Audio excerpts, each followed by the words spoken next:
Last week at my favorite Kundan Loka, we did questions and answers on the first 4 chapters of Bhagavad Gita. So tonight we're going to do Krishna-leela. Let's see what we know about Krishna-leela. We'll start from the beginning. So before we begin, everybody repeat. Om Namo Bhagavate Vasudevaya.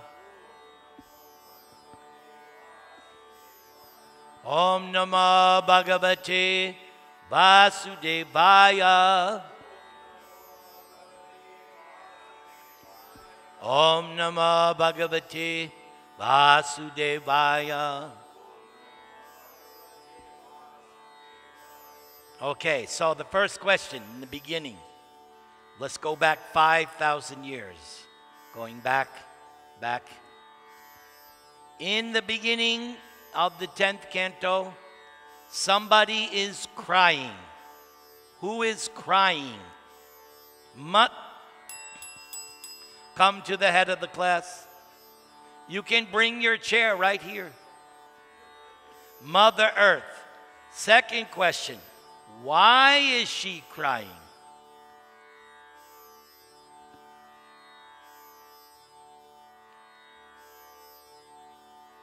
Yes, especially which class? Who in particular is she feeling the burden of? Okay, not the Brahmanas.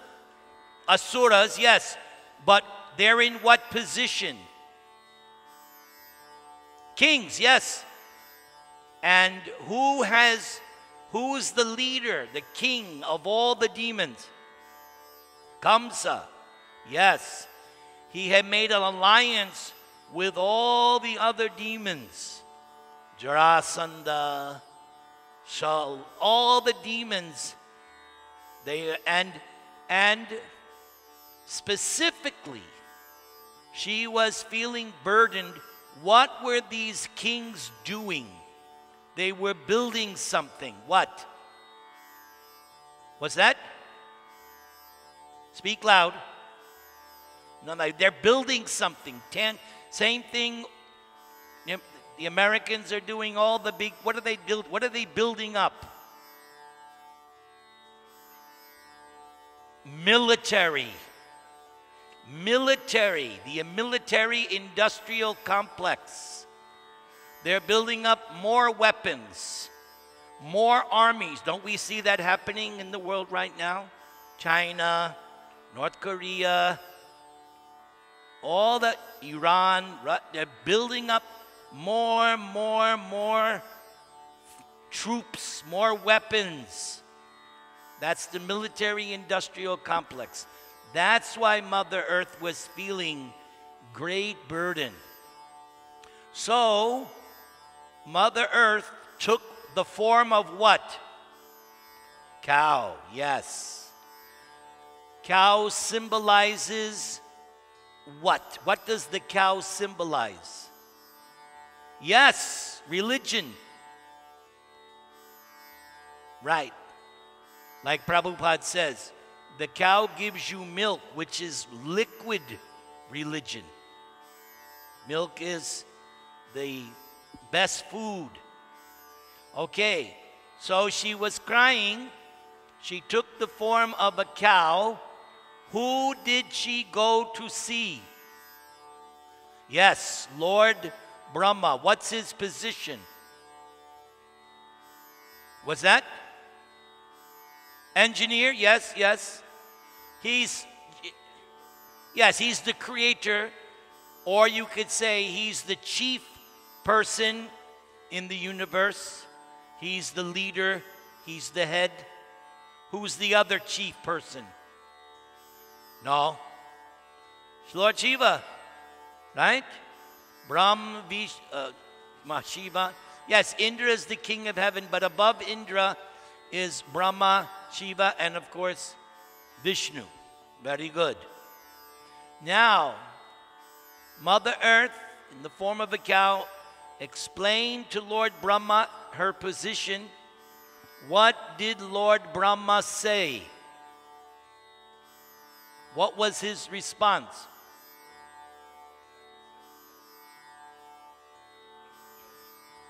Yes. In other words, he says, I can't solve this problem.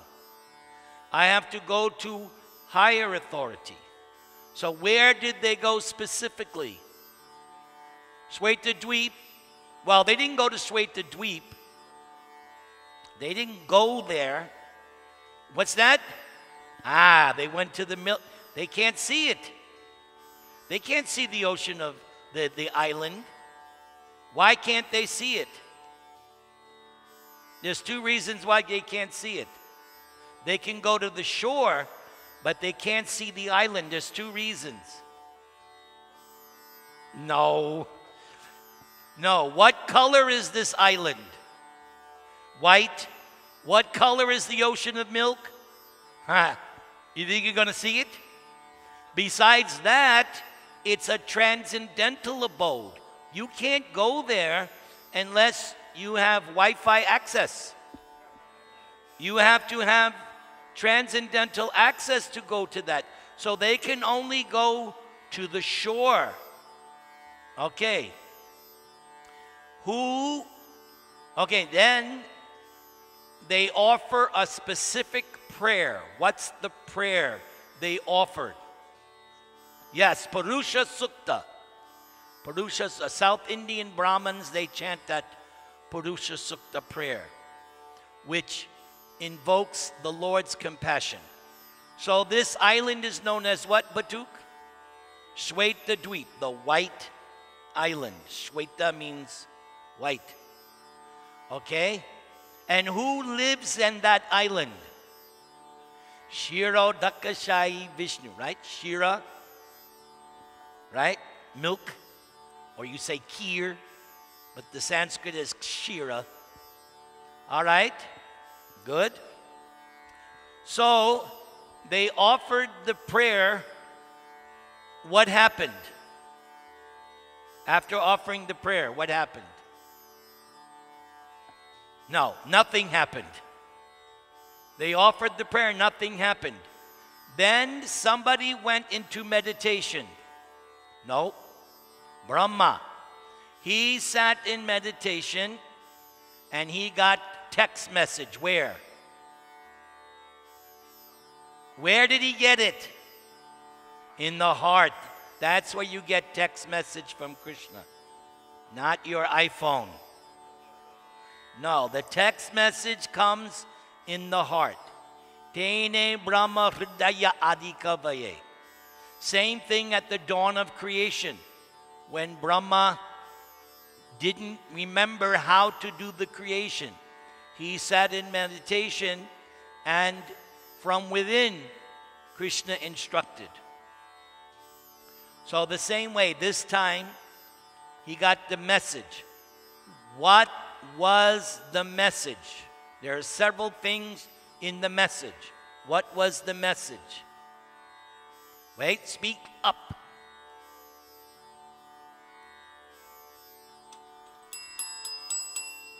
Wait, let her finish. She's on a roll.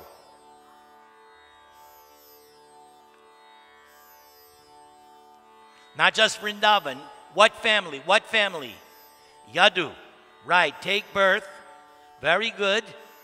Excellent. Somebody knows Bhagavatam. Welcome, welcome, welcome. Yes, they were to take birth in the Yadu dynasty. And they were there to do what? What were they supposed to do?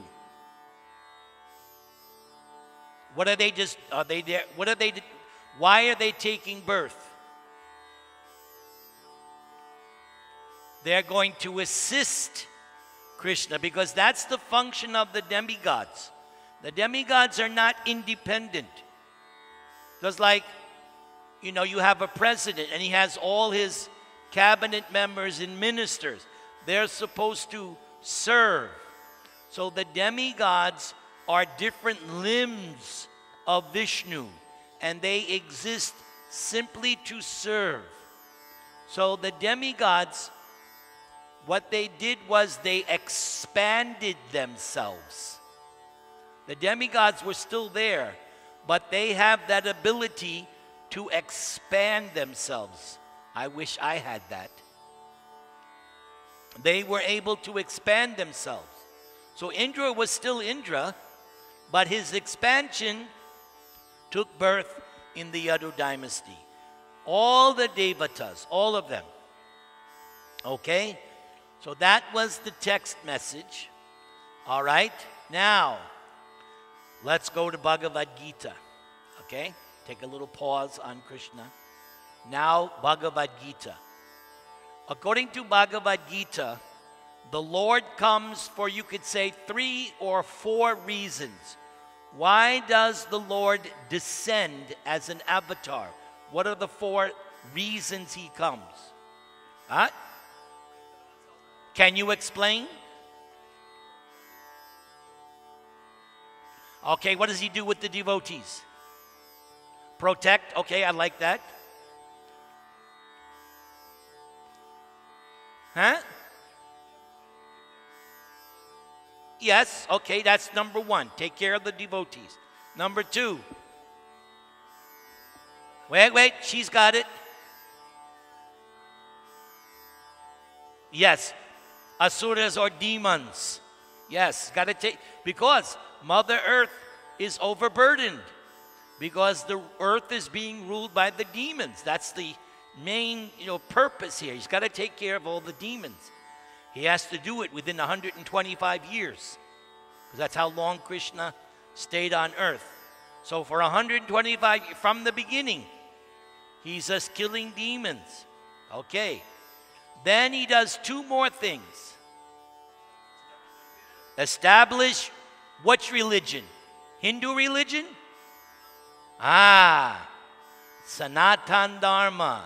Not Jew, not Christian, not Muslim, not Hindu. Sanatan Dharma. Truth. Eternal truth. And by establishing truth, what goes away? Irreligion.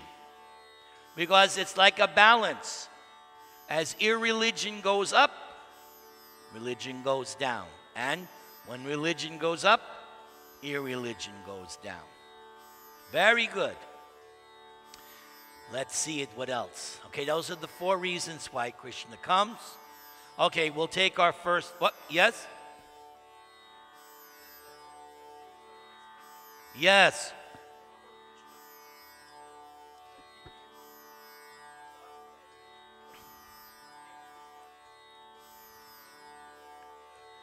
Yes, of course, he never leaves.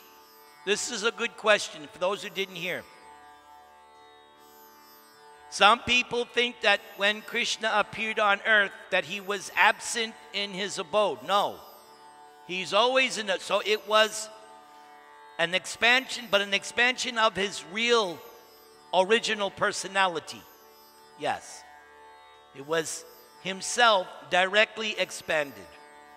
Because that expansion of Krishna is always present in the material world. Always. Just as right now it's, what time is it? It's 6:41. On the East Coast it's 9:41. It was 6:41. So right now somewhere what we were just talking about is going on in some material universe. This opening scene is happening right now in some universe. Right now, somewhere, Arjuna is hearing Bhagavad Gita. Right now, somewhere, Krishna-leela. All of Krishna's pastimes are happening one after another somewhere in the material universe. As soon as it takes place in one universe, boom. Like the clock. The sun is rising and setting, but the sun is always there. To us, it looks like the sun is rising and setting, but the sun is not rising, and it's always there.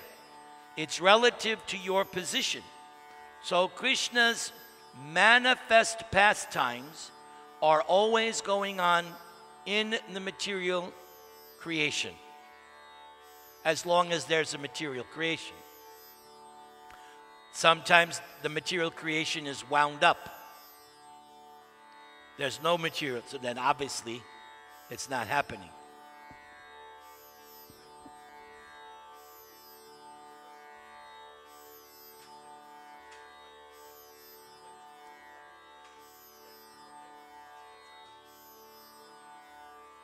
Yes.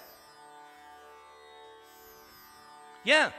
As soon as Krishna kills Putana, it immediately takes place in another universe. Immediately. But a different universe. Right?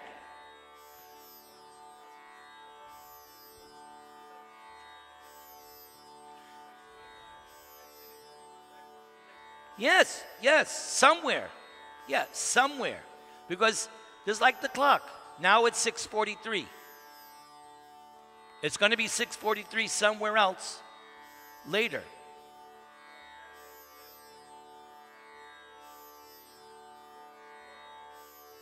Yes.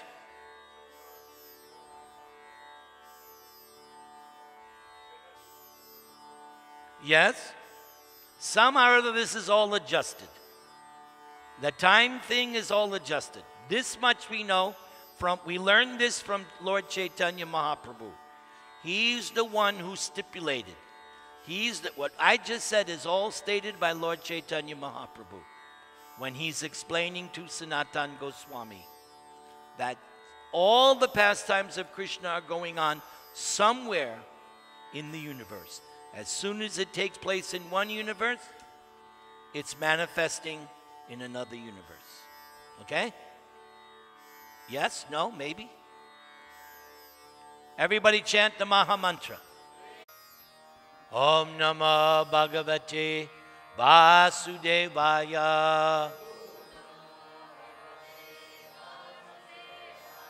Om Namah Bhagavate Vasudevaya.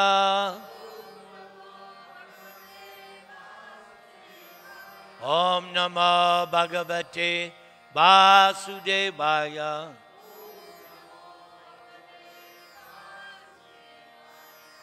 So the next scene is somebody is driving a chariot. I want to know who's driving the chariot and who's on the chariot. Go ahead. Kamsa is driving. Okay. What is the occasion? Okay. So Vasudev and Devaki have just gotten married. Kamsa is driving the chariot. Everything is going nicely until something happens. Wait. Go, Nita. And what does that voice say? Let her answer, please. No, you're doing fine. Everybody's anxious, but this is your house. Come on, I want to hear you finish. Which child? That's insignificant. It's the 8th child. What is Kamsa's immediate reaction? Jatin.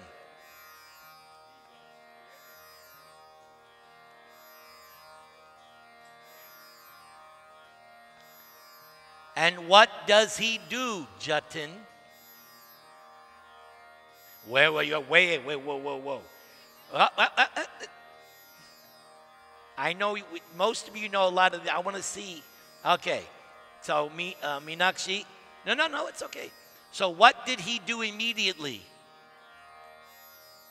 He held her hair.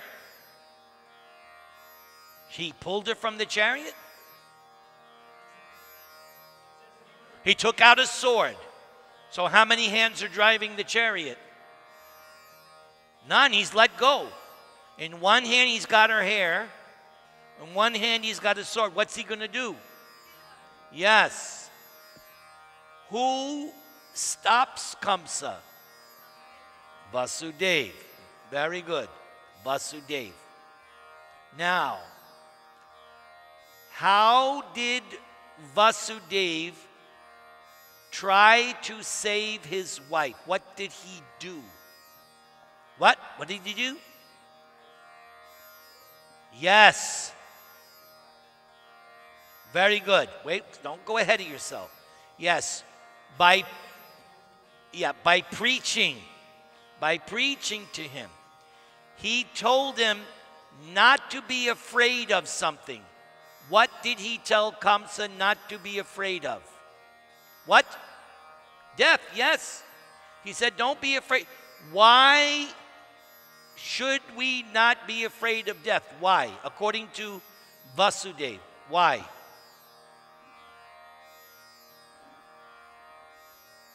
It's inevitable. Nobody escapes, so why be afraid of it? It's going to happen no matter what you do. Now, I was going to open this section with a Bhagavad Gita question. Somebody may say, why are you doing all these questions on Krishna? Right? Somebody may say, why are you doing this? So according to Bhagavad Gita, why should we learn about Krishna's Leela? Kamlesh? There you go. Yes. Anybody can quote the verse, but you have to be able to explain it. Very good. So yes, if you know not just his activities, but also his, well, that's his activities. Birth. That extra point. Yes, that was the subsequent question. That's another reason why we studied this. Because somebody may say, I could read so many stories. I could watch Game of Thrones. No, there's a difference between Game of Thrones and Krishna-leela. And your answer? And what's the Sanskrit word? Divyam. Yes. That's why. Because somebody could say, oh, I think Shakespeare is more exciting. Or some mundane show. No, there's a reason. This Krishna-leela is transcendental. And as Kamlesh said, the benefit is, if you understand properly, you don't come back and take birth again. What do we call that? We call that Sanskrit word. Now I'm asking Sanskrit. What's the Sanskrit word? Moksha. Who said that? Very good. Ah, this is good. More participants. Not the same old, same old. The advanced students know everything. All right. Very good. That's why we study. Okay. So Vasudeva told Kamsa not to be afraid of death because it's inevitable to everyone. So then, was Kamsa, did he accept Vasudeva's argument? No, he didn't. He still had the hair, he still had the sword. So what was the thing that Vasudeva said that stopped him in his tracks? He said one thing. What was it? What's that? Very good. He made an offer he couldn't refuse. First of all, he said, she may not have any children, first thing. But if she does, I will give to you. Now, why would Kamsa agree to Vasudeva? Why? Yes. If Vasudeva had been another demon like Kamsa, right, he wouldn't have believed him. But because Vasudeva was a devotee, because a devotee is somebody, he gives his word, he'll do it. Now, did Vasudeva keep his promise? He kept his promise. How many children did... Okay, so he offered the first child. What did Kamsa say? Yes, Batuk?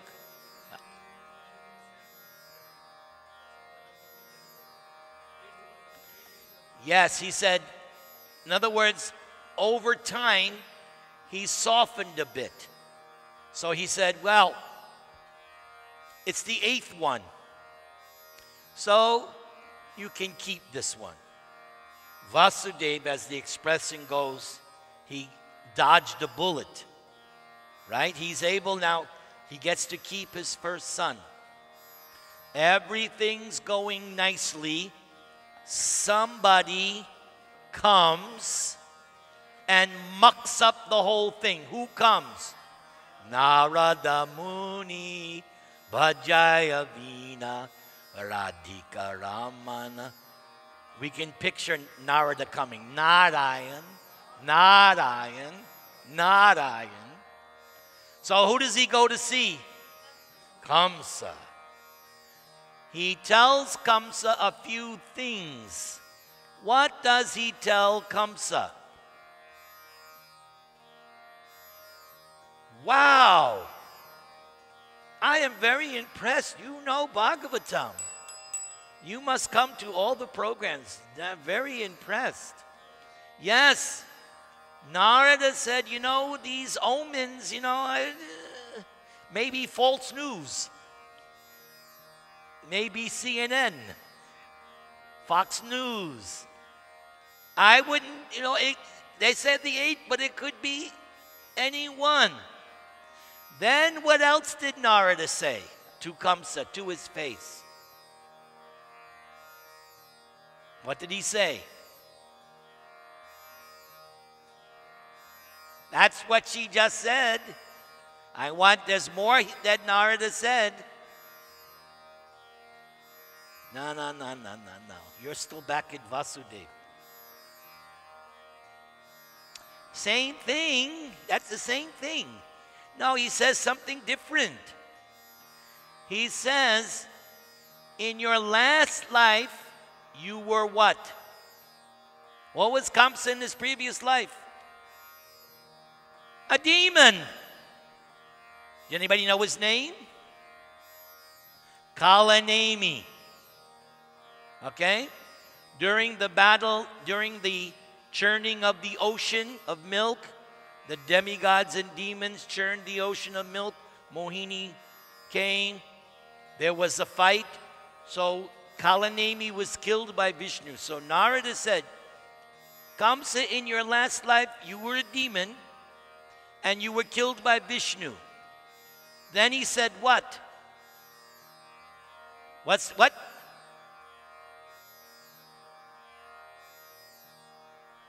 No. You've been killed in your last life by Vishnu. Then he says, therefore, you're going to get killed again. That's what he said. In other words, you know, hammering the point. You're going to get killed again. Narada can see past, present, and future, right? Yes. So, because you were killed in your last life, that's one thing. But now he's saying, he's coming again to kill you. And then, of course, don't believe that it's the 8th. It could be anyone. Therefore, what now comes after hearing Narada, Kamsa did 2 things. What did he do? What's that? He called his advisory board? Okay, good. Continue. Okay, wait. Before that. Who did he put in prison? So he put Vasudeva and Devaki in prison. That's the first thing. What's the second thing? He killed the Kirtiman. That was the first child, Kirtiman. He killed because Narada said, any child. So he's not going to take any chances. Kill the first child. Now, Devaki gave birth to 5 more children. What did Vasudeva do each time? And what did Kamsa do? All because of Narada. Yes?